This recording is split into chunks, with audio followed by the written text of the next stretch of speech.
Good evening to our distinguished guests, colleagues and friends.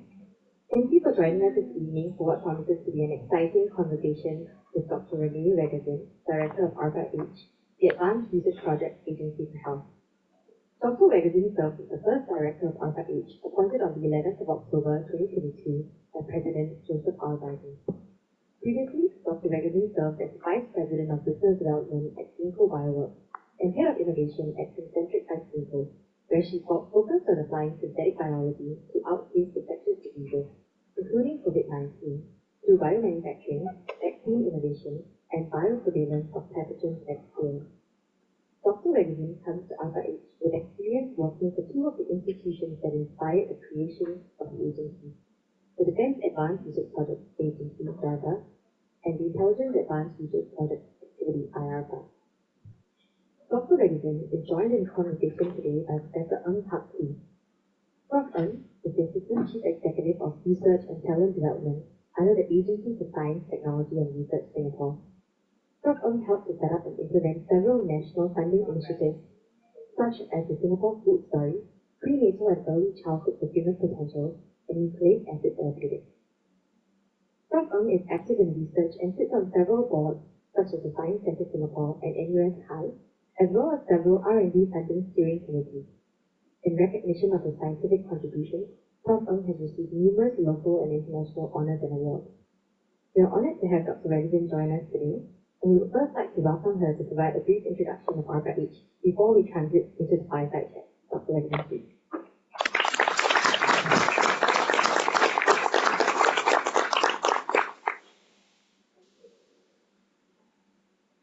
Thank you so much.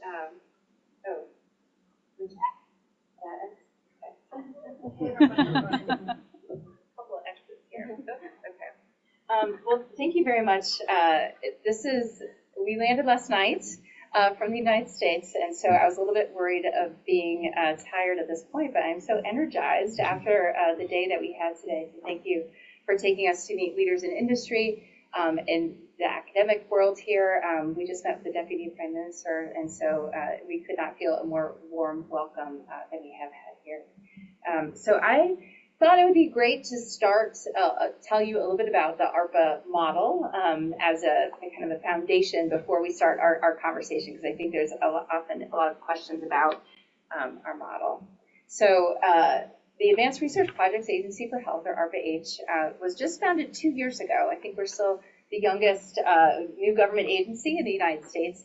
And given my prior experience in industry and ARPAs, I was lucky enough to be chosen for this job to stand up an ARPA for health. Let's see, where should I be pointing? Oops. Here.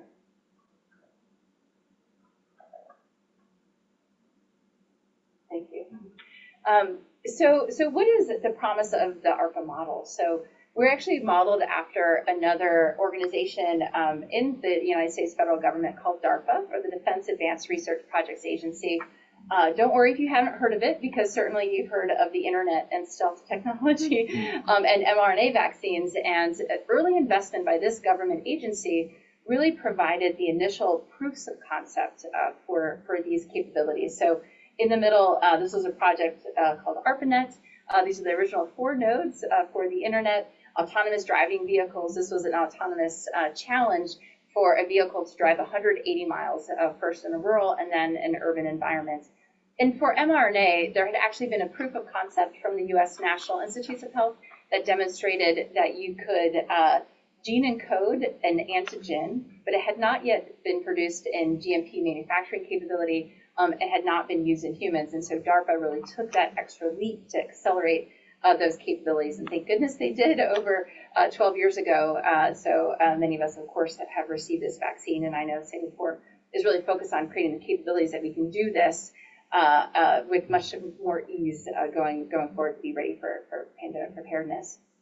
And so what are the tricks to this model, the must-haves that really help us stand out from the rest of the ecosystem and stack the deck for those health breakthroughs? It's because we're a very unique funding agency by design. We don't have any labs. We really are an agency that defines problems and then looks to the ecosystem to fund teams of solvers who are going to make an attempt at a solution to those problems. Who defines those problems are our program managers, and I will introduce you to two of them that are with us here today. So I don't set agenda top down from the agency that says these are the 50 things that we'll fund, but rather our program managers, we find these really talented individuals that come with the idea of a project that they want to fund, and we only give them 3 years to do it. They have a 3-year term limit. Another way to describe that is every 2 weeks that goes by, 1% of their time is up. So they're not wasting any time, and they're making sure that the teams that they fund aren't wasting any time. It's this incredible opportunity to have really the resources and the vision and the drive and the opportunity to move that forward. I should say most of our programs are about 100 to 150 million US dollars per project over about 5 years. Really looking at the milestones and progress that can be made across those problems, and I'll share what those are as well. And we seek that really radical revolutionary change. If it's the next iteration on a project, it's not for us. If it's already completely proven technology that's in a clinical trial, it's not for us. We're really trying to identify those brand new technologies. Really importantly, we do this autonomously. So the way that we make decisions at ARPA-H, we don't make any decisions by committee. It's really with single individual decision makers. And so by law, I'm actually the one person in the entire agency that can make a decision if we fund a program or not. If I decide we want to move forward, so it's not just Renee, it's the director of ARPA-H that gets to do this. I'm lucky enough to be that person right now. But if Mimi would pitch her program and I say yes to Mimi, what that looks like is I will give her that bank account, that $150 million. And now it's up to her to decide who she will fund, what are the teams that she will fund. She will invite many experts, many technical experts, to weigh in and provide perspective so she can make the best decision possible. But that ultimately will be her decision, and that's what allows us to take that risk. We're not diluting that decision making through a committee. And so when we launched ARPA-H, our mission is to accelerate better health outcomes for everyone. And this is really focused on, we're not looking at the number of papers that you publish or if you get tenure, with those things are very important. But for us, a key result is that we're improving the lives of people around the world, and that we can do that in a measurable way. We've identified several areas of investment where we think ARPA-H can really have an asymmetrical advancement to the state of the art. Health science futures, this is expanding what's technically possible. 15 years ago, this would have been the office that funded mRNA as a platform, for example. Scalable solutions, you'll meet Jason Roos later today. He's launching this office this year to find ways to reach everybody at scale, whether that's manufacturing at scale or going to the most remote places, rural settings, and delivering that last mile care that's so critical for folks in those settings. Proactive health, this is maximizing health span and keeping people from becoming patients in the first place. Dean, this probably would resonate with you. And then resilient systems. Thinking about, our healthcare system, certainly as pandemic demonstrated across the globe, they're not resilient. They're not ready for a crisis. So what are the investments now that we need to make to build those integrated healthcare systems that are robust and resilient against a crisis? All of these offices are supported by our Project Accelerator Transition Innovation Office. It's PATIO for short. And this really helps us translate these capabilities into the real world. So the last day of an ARPA-H program should be a graduation day. It graduates out of the agency into use in the real world or into another investor being able to pick that up. That takes time and hard work. You can't think about that on the last day of the program. You actually have to design it in from the very beginning. The way that we ideate at ARPA-H, you heard about the program manager approach that we'll have a program launch that seeks multiple solutions. But perhaps of interest to you is we also fund projects that come to the agency from the outside. So if you have a big, bold idea that you would like to pursue, we want to hear from you.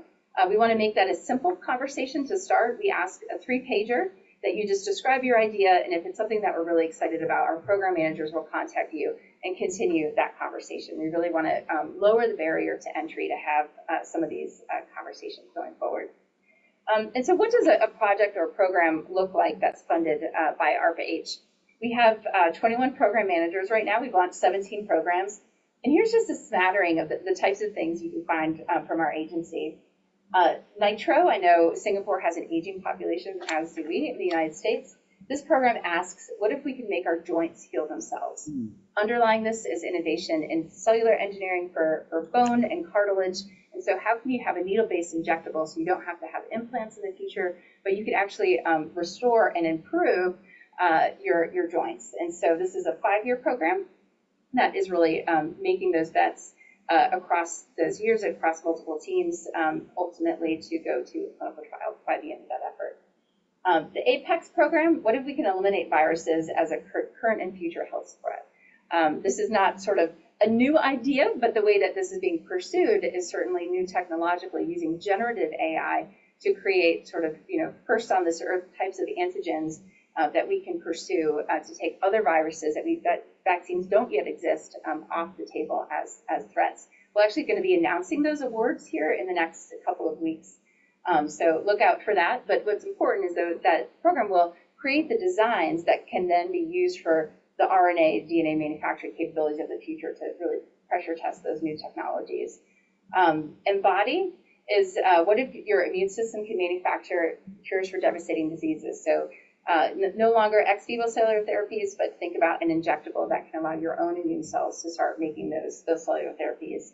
Our program manager for Breathe is here, so I'm not going to steal her thunder. I will let you share that, Jeff, when I invite you up. And then last but not least, I want to mention among these precise AI. So we're all very excited about AI capability. Our own Food and Drug Administration has now authorized more than 800 different AI tools for the clinical environment.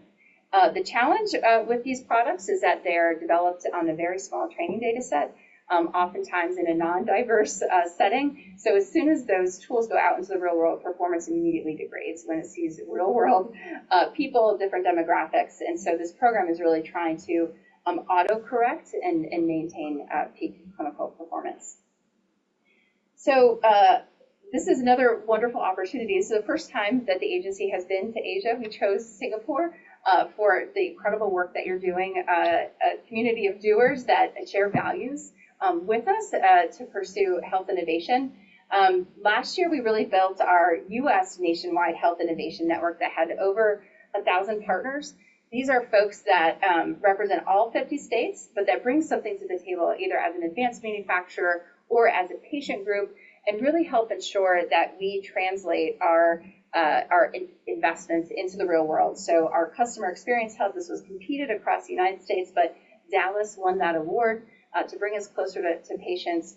And Cambridge, Massachusetts, right in Kendall Square, we have offices for our Investor Catalyst Hub. Oftentimes we'll be the first funder of a project, but not the second, and we really want to tee that up. And then we're at our best as an agency when we are not sitting behind a desk, but we are out meeting all of our teams. And here's just some examples. We launched that Nitro, that needle-based injectable against the osteoarthritis project at Cherokee Nation in Tahlequah, Oklahoma. We have a very high tribal nation incidence of osteoarthritis, and so we wanted to understand how to be culturally sensitive as we roll out these tools and be able to enroll those clinical trials. And First Lady, Dr. B, Jill Biden, joined us to launch a really exciting effort, our Sprint for Women's Health. So 18 months into this agency, me, a woman, was really concerned that we weren't funding a lot of women's health research. And so I looked to the program managers. Actually, Jess was one of the ones that raised her hand and said, I want to do something about this too. So we picked 6 different topics to pursue. And we did this really differently. So we listened to startups, and they said, we will never work with the federal government in the United States because the application process is long and not understandable, and I only have 5 people in my company. I can't spare the time. All I can do is pitch venture. So we said, what if we made our Sprint for Women's Health look more like a venture pitch? And so through our authorities, we did just that. We started with that 3-pager that I mentioned to you, and the ideas that we were excited about. We invited those teams to do a 30-minute pitch. And from those pitches, we actually made our investments. And so we'll be announcing those in the next few weeks. And so behind each of our technical programs, we're doing scientific innovation. But I also use this as the first director of this agency. We want this to be a business experiment, a business innovation. And so I hope you look to us as a place that you may also pilot new types of business models that might be able to help us collaborate better globally. And so Next time when we're back next year, Megan, who leads our international team, this will be a global map. Singapore will be on it, and we want to make sure that we're continuing to grow that community. And so I hope I talked you through a couple of ways that we can really work together. But this entire health ecosystem here in Singapore, either bringing the innovations, collaborating on this, bringing investors to the table that may want to be the next investor, or being folks that we can be a transition partner. These are all certainly on the table, and we're ready to explore that. If you still don't really know how you would want to work with us, but you're intrigued by the types of things we invest in, ARPA-H Vitals is a newsletter that comes out every 2 weeks where we announce our new programs and the progress that we're making on each of those. And if you do want to submit your project idea, there's an opportunity to do so. So that's ARPA-H in a whirlwind nutshell from an agency perspective. But this agency of superheroes, I want you to meet 3 of them. Right now, I've invited them each to come up for a minute. So Jason, Mimi, Jess, I think you get to stand in these X's here. So that you're there. That's right. Yeah. Oh, okay. So I have to stand back further. Okay. So I'll hand it over to you to introduce yourselves and hopefully call to action. Thanks, Renee, and thank you all for coming today. And just echo the warm welcome that we've had on our first day. It's been a whirlwind, but I've learned so much about the great work that's going on here. So I'm Jason Roos. I'm the Mission Office Director for Scalable Solutions. And as Renee mentioned too a little bit earlier, our focus is how can we expand the reach of innovative medical technologies and interventions and really enable access to those technologies and interventions in an affordable way.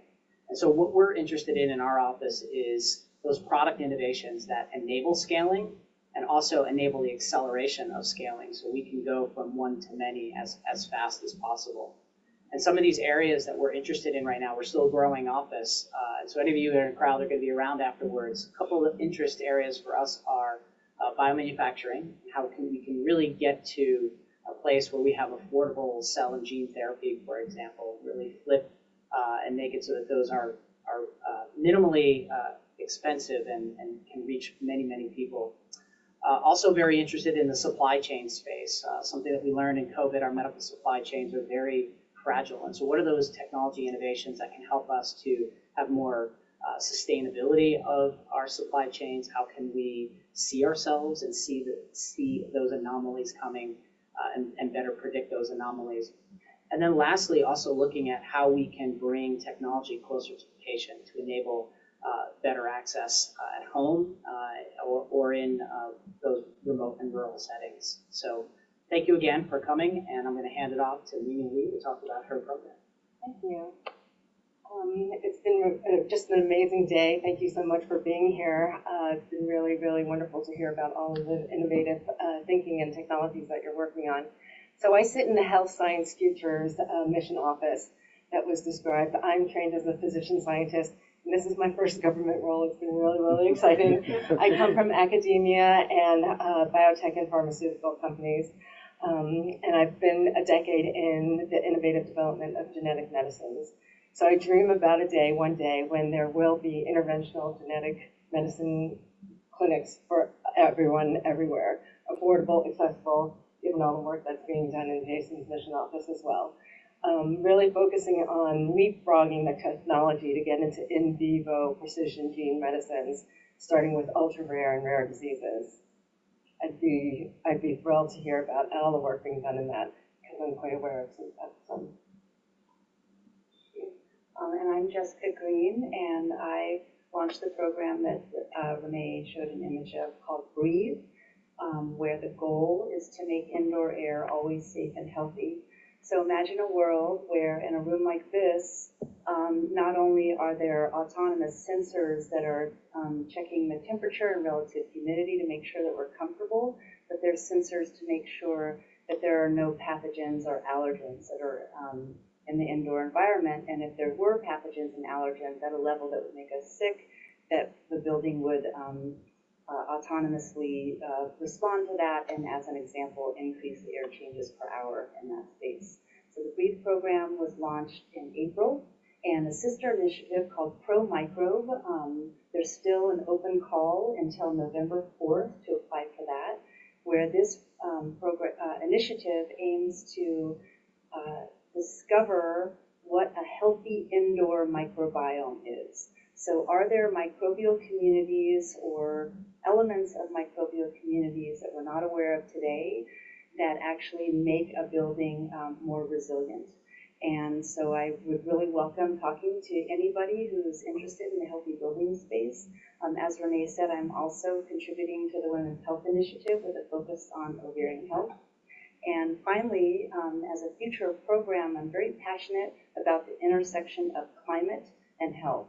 And so I have the great opportunity to connect with your colleagues today on resilience from a heat perspective, and anybody who wants to share ideas at the climate health space, I would love to talk to you.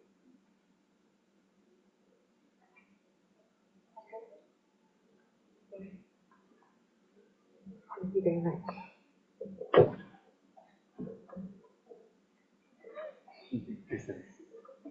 I'll now invite Prof and Dr. Wegrzyn up for the Fireside session. All right, please join me to thank Renee for a very inspiring introduction. Thank you so much. Let me sort of describe to you who are in this room. In this room, we have funders, NRF, A-Star, probably we have funders from the biomedical side, MNRC. We have researchers. We also have leaders from the Singapore research community. Right? I'm pretty sure they have many questions in their mind. So I would love to have them to engage you on a variety of different topics.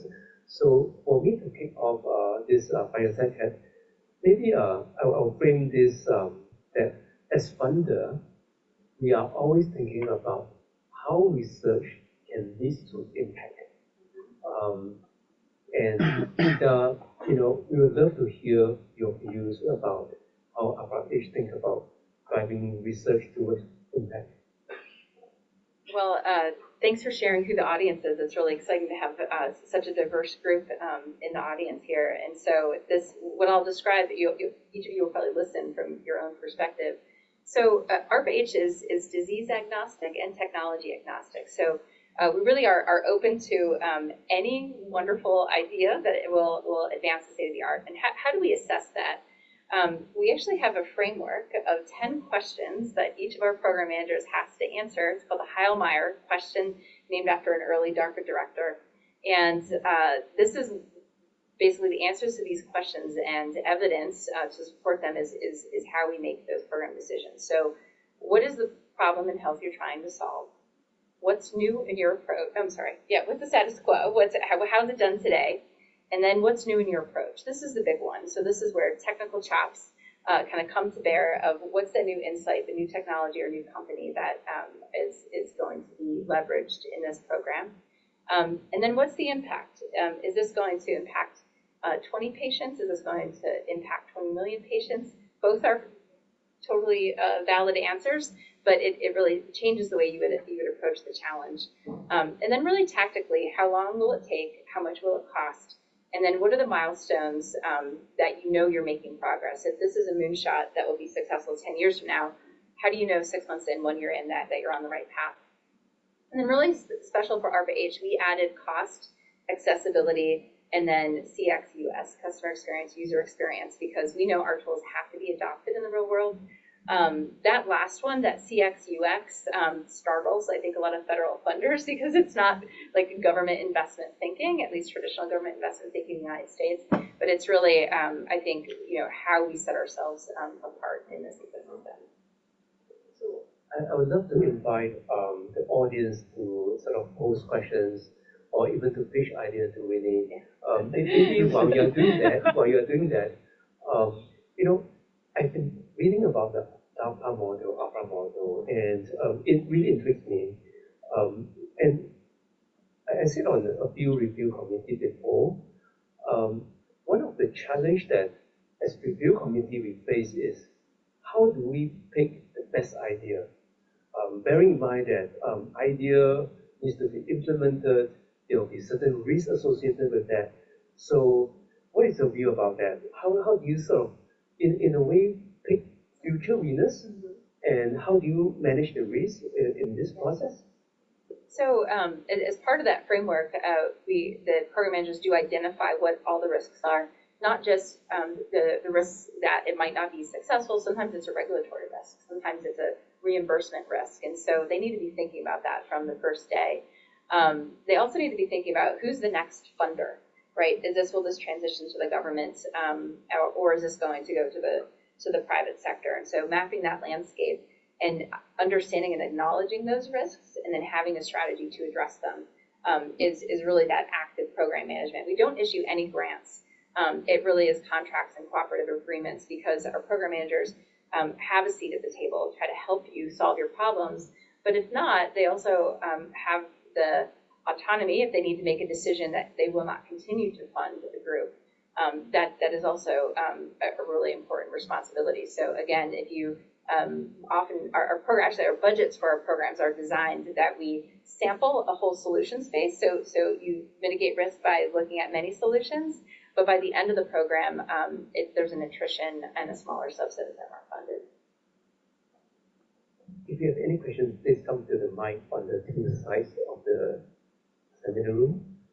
Ben? Hi, my name is Ben. I'm from A-Star. 3 years is a very short time to achieve. Coming from the research side. So, what does ARPA-H consider a success of the program, and what generally is you're hoping to achieve within that short 3-year time period? Yeah, so it's a 3-year base period that can be renewed for another 3 years, but maximum 6, which is still slow, but some may leave after 3 years. And the way the programs are set up, our program managers actually have to launch a program every year. And so I did this at DARPA, and one of the last things I did at DARPA was launch a program, and then I left. And so it's actually a very weird thing mentally and career-wise to design and really put your heart into developing this concept. But then it gets in, the programs belong to the agency. And so when a program manager leaves, it gets inherited by another program manager who might bring a completely different perspective, right? So Jessica talked about her incredible program. What if the next person that takes over her breathe effort is a nurse? They're going to be really thinking about, the built environment in a hospital and bring that energy. So it's both a feature and a bug of the model. But by having that short 3-year time frame, I mean, it really does bring a sense of urgency to the efforts. We hold our program managers to within about 4 months of starting that they have to come forward with that final pitch and budget. It's the only way that I think we can keep pace. There's so many problems to address. It's really just a different approach there. But it's probably a good question for me and Jeff to answer. What is it like to be on the receiving end of that? every 2 weeks that goes by, 1% of your time is up. I think it's really exciting. There's not only a sense of urgency. I think it's very exciting. It's not only a sense of urgency for me as a program manager in the ideation phase, but it's also, more importantly, I think, a sense of urgency for the problem that we're trying to solve. I mean, the way I think about my first program that's in ideation phase right now is patients are dying every day. So it's kind of very well aligned with that, is my experience. And I would add to that the point of view that any program that a program manager is developing really needs to develop a program that will last, and that is solving such an important problem that it can be kind of transferred to another human being to take that over and carry it on. So that's something that I think about in the program development process. Thank you. Hi, Amanda from NRF. Thanks so much for this wonderful sharing, and also for sharing on your selection process. I'd like to dig a bit deeper into that. You mentioned actually earlier with BPM that you received like 500 applications. You had to narrow it down to 20 people. There are a lot of questions on the selection process, right? So I suppose my question is, out of the 20, what was the most important factor for why you selected them? Or actually, conversely, for the ones that almost made it but didn't quite, right? Like maybe the X 10 beyond the 20. But why didn't you select them? Yeah, there's several factors that go into that process, and I'm sort of the last one in the chain. at the job talk, a lot of the program managers ask questions from all their perspectives. So it's almost like a thesis defense, the job talk, and so you look for the ability of the program manager to actually receive and internalize feedback. I think is really important. So I've worked with a lot of program managers in my career. There can be good program managers that have great ideas, but the really great program managers are also really great listeners and are able to take that feedback and internalize it. And you can pull that out from a job talk. I think that's the standout. The other layer is that we want to really fund a portfolio of investments. You heard about rare diseases and healthy buildings, but we also have investments in remote rural vehicles that can bring hospital level care out to those settings. So we really want to look at that broad portfolio, and there's still gaps in our portfolio. So we may receive applications, but we may proactively look for talent. And so pediatrics is an area that we don't have a lot of investment. We also have gaps in mental health.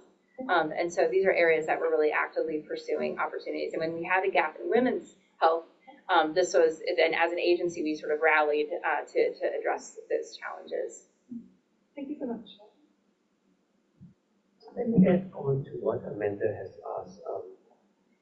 Just imagine I'm the program manager, right? Okay. I'll be completely thrilled because now I can fund projects. So there are different ways to fund projects, and in a way, when you invest in a project, you are not quite certain where is it going to end, right?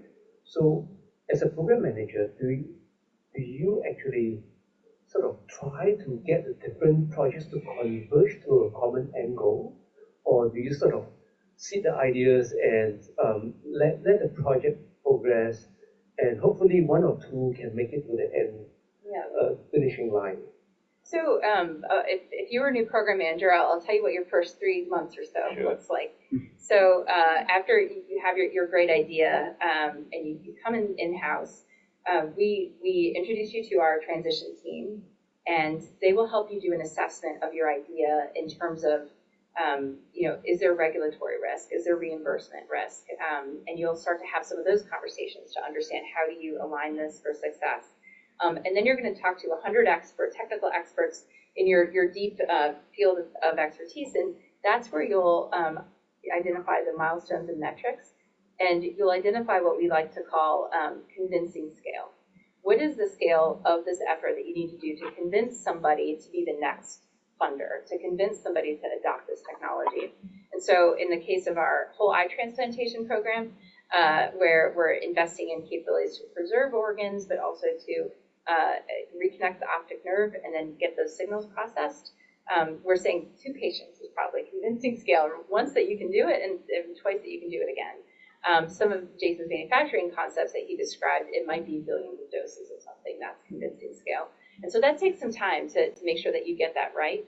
But that really ultimately will position that for success on the back end. And then once the program's launched, you're really monitoring those metrics. And when we evaluate the proposal submissions when they come in, there's kind of 3 general categories. One, the first and foremost, and the most highly weighted, is the technical merit. So can this make that giant leapfrog in capability? And if the answer is yes, then you assess the team. Can this team do it? Do they have the expertise? Do they have the equipment and the resources? And then last but not least is looking at costs. We're not looking for the lowest bidder, but we're looking that the costs are realistic for the work proposed. Interesting. Hello, I'm Ruben. I'm from A-Star. A couple of questions. First, quick one. You mentioned it's contract research. It's not grants. So who owns the IP that comes out of this? The applicant owns the IP, okay. But we will negotiate some special terms because of the way that we can do contracting. And so for the example of the NITRO program, in a 10-year window post the end of that program, if successful, the government, U.S. federal government, reserves the right to be able to purchase in bulk those cellular therapeutics. And so this will help ensure that we can deliver those cellular therapeutics to the patients that really need it the most, not just the patients that can afford it. Okay, thanks. Next one. So once the program's, let's say launched, who chases whom? The program manager or the PIs? Or I should say prospective PIs. It's an interesting question. So it's probably a little bit of both. So there's a lot of work done. I mean, these program managers are very hardworking, probably the hardest working people in government, because they're looking for their potential performer community, making sure that they're getting their metrics right, making sure that they're creating an opportunity that people are excited about applying for. That's sort of the before the launch chase. And then once the solicitation is on the street, then it's flipped. then the proposers are coming to the program managers. We have these things called proposers days. So when we launch the solicitation is usually live for about a month. And then we do a gathering that's in person and virtual. And this is really important to hear the very specific vision of the program manager. You'll hear for about 5 hours about the vision and then what it's like to work with ARPA-H and submit your application. And there's also a setting where we create a teaming environment. So the projects are very multidisciplinary, and you may not know somebody yet that you need to partner with. And so these are opportunities to say, hey, I'm really great at cellular engineering, but I don't know anything about manufacturing or something like this. And so teams get made at these events as well. Okay, sorry, a couple more quick Yeah. ones. So yeah, I mean, a lot of this is done at the universities. Do you have any policy on, let's say, the university taking overhead, or you just pay whatever the overhead of the institute charges? I don't know this question for international. In the United States, there's actually a negotiated rate for the federal government with all of the universities, and it's a very large number. Yeah. And then, I mean, just last, like, so everyone's on a clock, you say. Once you, let's say, have your short list selections, and it's time to, let's say, sign the contract, how's that negotiation process? And just, like, is it a lot of ding-dong, or is it, like, take it and leave it? There's a lot of negotiation. So the program manager will make clear what's important to them, but I've been a part of negotiating hundreds of ARPA contracts. I've never once accepted an application as is. And so it's really, sometimes if there's 10 things that are proposed, 10 tasks, you might really only be interested in 6 of them, or maybe there's one that they didn't include that you want to have them add. And so it's a very intense negotiation process. And it's also important that it's bi-directional though, because you still need to be excited and motivated to do this project. And we're going to keep you to these short timelines as well. So it's pretty intense. It's about a 3-month process. Okay, I was just going to ask, do you have like a service level? So it's a 3-month service level? That's the goal, is that it's 3 months. Yep. Thank you very much. Yeah, thank you. We have a program manager over there. Okay. I am Kelvin at the Nucleic Acid Therapeutics Initiative. I spent 11 years in the US, so I would love to get refreshment in this part. So my question is about pivoting. So I think I read somewhere, I forgot if it's ARPA or DARPA, that sometimes when you fail in one sector, the discoveries can be applied in other sectors. So in your decision process, how much do you think about the pivotability of a technology? Sometimes it's timeliness, sometimes it's, and when the IP is owned by somebody else and not ARPA, who decides whether the IP can be taken off in another direction? Yeah, so ARPA would never hold the IP, so that's always, I'll work backwards. So it is really up to the folks that are the proposers. But what we try to work with teams is to develop as much as we can platform technologies, because you're right, you don't always know where this is going to take off. And so one of our investments, Curate, is looking at gene modulators, mRNA-encoded gene modulators to tune the immune system. But we have 3 proofs of concept, one in cancer, one in lupus, so autoimmune disorders, and one in long COVID. And so we don't know where it's going to work, but we'll make multiple shots on goal. And if one of those is successful, then we can kind of bring that forward. So that's where we might look within ARPA-H at the stickiness of a project. But to pivot, it's a great example where we have actually worked really closely with DARPA on some of their capabilities to pivot some of their capabilities in cyber as one example. So DARPA has what we would call tip of the spear, best in class cyber capabilities as national security. Our healthcare ecosystem in the United States not so much. And so, but these are easy opportunities to apply the lessons learned and applications from national security to the healthcare sector to improve protections against sector threats. Thank you, and just one more question.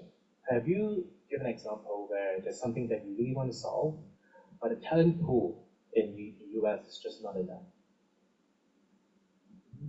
That's a really great question. I haven't thought of that one before. Yeah, so I mean, there are truly some questions that can only be answered from a global perspective. Biosurveillance is one of those, right? So we have to have a collective global understanding of how pathogens are moving around this globe. And beyond that, at some point, we need to have a global understanding of even what healthy microbes are. And so that has to be across the globe collaboration, and that can't be done in isolation in the United States. And I will also just say, I always say we don't hold a monopoly on good ideas. That they come from all over, and so we really are open to those conversations. But I think there are some truly global things that we want to work together on. One of my impressions, maybe just say end of my first day in Singapore, is given how small the country is, a lot of what you do is, I see as convincing scale, right? You might not be able to do giant manufacturing that other nations, but to get to that convincing scale, very quick to prototype. Because of the way that you work also closely together, you do move at a pace and urgency that is really unmatched in other places. And so it's like an exciting conversations and environment today. So that might be a perspective that globally it's difficult to find that elsewhere. Thank you very much. Thank you. Does ARPA-H funds companies, startup, multinational companies in order to provide the solution? Absolutely. So we fund all over the globe, and we have funded teams now across several nations. I can't remember the whole list. Not in Singapore yet, though. So that's one of the reasons that we're here as well, to try to grow that footprint. So in the Singapore context, the public funds tends to fund the public performer. Mm-hmm. So that's the reason why I asked that question. What is the difference between funding, let's say, a university professor versus a startup for a particular project? Very curious to hear your rationale. So there's no prescription on our side. We would, for any problem that needs to be solved, we would invest in a small company, a big company, or in an academic team. But what we're looking for, again, is that the technical merit, can the team execute? And very often, we actually have teams of teams. And so I'm thinking we have an antimicrobial resistance effort that actually has 18 different team members. And so this includes universities, this includes small companies that are all playing a key pivotal role to get this technology across the finish line. So again, at that funding level, when we have $100 to $150 million, and we're looking often to take something from 0 to 1, it is a diverse team that might include all those sectors. Any questions from the early career researchers?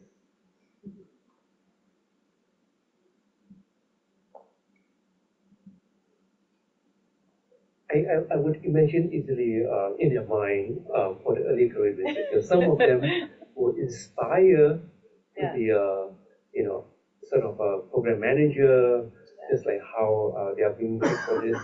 So how should they prepare for such a position? Any advice would be, I'm pretty sure, very thrilling to them. Yeah, actually today we just announced our Emerging Health Innovators Award that we're soliciting ideas for, of how do you engage very, very early career folks from communities, folks from academic teams to pursue high-risk research. I think a lot of the institutions that we work with actually it disincentivizes taking those high risks, right? Because you need to work towards tenure, et cetera. We're here to say ARPAs are places that we really want you to take big bets. We want you to not be afraid to share those challenges. We really want to have that conversation. Maybe just some career advice from an old lady like me is I still don't know what I want to be when I grow up. And what I had to learn through my career is that I could have never mapped out the career that I had, right? From going from startup companies to DARPA to helping take a company public, and now having the president invite me to run this agency. Like, I could have never mapped that out. But instead, I was always just really strategic, whatever my next step was. So I didn't have to plan 20 years from now, but this next step, what's new? What am I going to learn? How am I going to, is this going to make me a better person, a better problem solver? And that's always really guided me on the right path. It's always been interesting. It's always been rewarding. I don't know what's next for me, and that's okay. I'm totally comfortable with that. And what trait, I mean, I'm just trying to imagine that if they are interviewing for such a position, what trait do you see, or what trait do you look for, to be a program manager? Yeah, so to be a program manager, I mean, I think that ability to really look around the corner 10, 15 years from now.